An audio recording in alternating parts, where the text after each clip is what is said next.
Now that I've repositioned this camera very low and on the opposite side, this is what we have.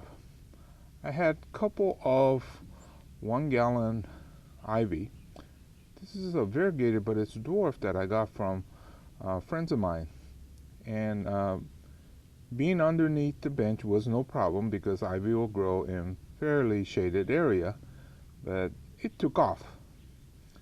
And as I clean this up, I want to show you that you can make a lot of ivy bonsai or materials easily just because they root like crazy.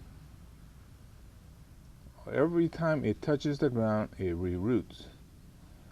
And that's how I get a lot of my material.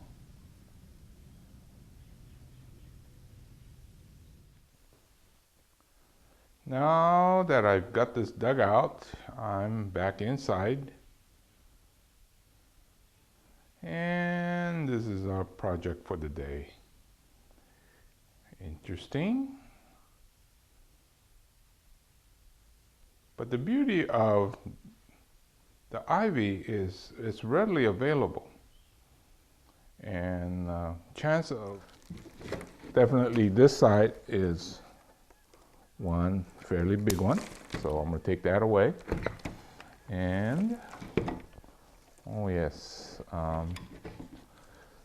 this piece here is good. I'm going to cut that loose. I don't need all this, so I'll save this much and set it aside. And then I'll go ahead and do that with the rest, and then I'll show you a little bit cleaned up version of what I have. Okay, here's our original mother plant. It came out the bottom. I'm going to have to cut the can so that I don't cut the roots. Cut the can onto my original material. And it's gotten big, but this is much too complex in terms of design. It has too many trunks. And best presentation is usually a single trunk. So now I have to carefully study this, but I should also consider this root that I got. It's very massive. Perhaps I need to really consider this more than that, because top will grow easily, but to get this kind of root structure is very difficult. So here's my solution for this particular project. It's going to be root over rock. I think this worked out real well, but what you have to do if you're going to do root over rock is to have the rock ready. And this one here, I put the base on a number of years ago, and in my other videos, I show you exactly how it's done. But you can't have materials like this and to run around and have to make this. It takes you days to get everything set in. So what I have is a stockpile of potential root over rock material with the base set, so that when it goes into a shallow container, then it's stable. If this was just natural, it's wobbly. That's why it has a concrete base. Now, what's going to happen is I'm going to bury this about this deep, and in the future, I'm going to reduce it so that it'll go into a shallow bonsai pot that's about this thick. So I still got work to do here, but I want to get this into a container. So let me go ahead and show you what it looks like going around. I'll get into the... On this line here, we could go either this way, up this bigger one, or go down this smaller one. Well, big one is okay, except that now you're going to start to compete with this line. So I'm going to take the big one off and save the small one, like so. And then now it's in that lower plane away from that. And then this one is too long, so I'll cut it off here. It might even get cut off completely, But for now, I think I better leave a few green. So we're going to see what's going to happen. This will probably get cut back to about here, but right now all I see is a little potential here, so I'm going to just wait. Sometimes, especially when you get to this much where you already reduced it by like 90 or 99%, you want to save a few green until the next round, which is coming right around the corner, because these will grow right back. So this is, I think, more or less what I have for now. And yeah, I think it's a kind of an interesting solution to something that had a great root system. And the top was okay, but the root was much more prominent. And I just happened to have a rock that works.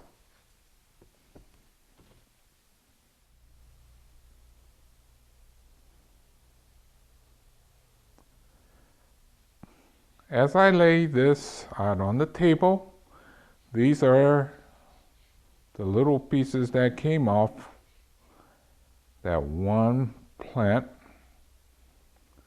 And these have probably a 90%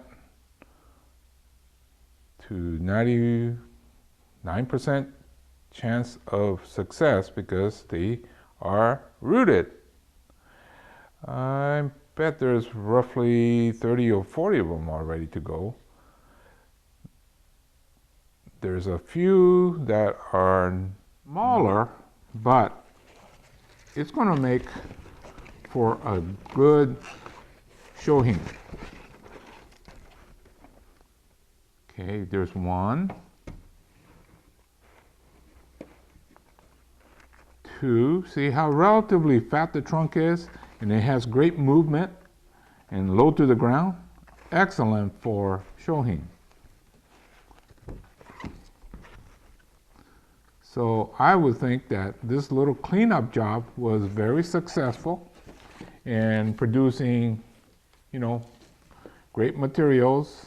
I just got to get all these potted up. We're going to take an inventory of all the things that got potted up.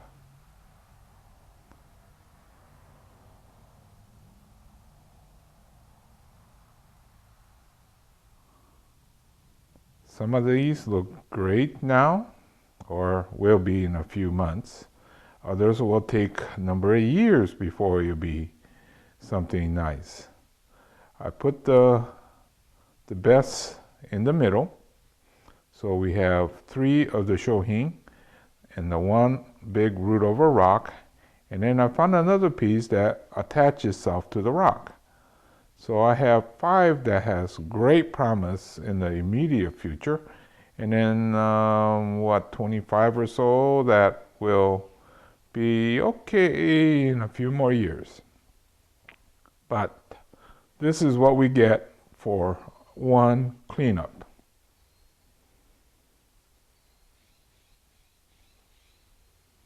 Okay, those of you that don't have the land or the resources that I have, what you could do is to take your ivy like this, probably not so long, maybe like this, and remove all but a few leaves and cut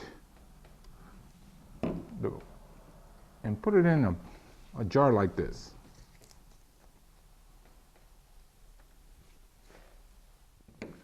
So once again, plain water in a jar. Put it by a nice window without direct sunlight, unless it's the morning sun, of course, and then just patiently wait, and then these should root very quickly.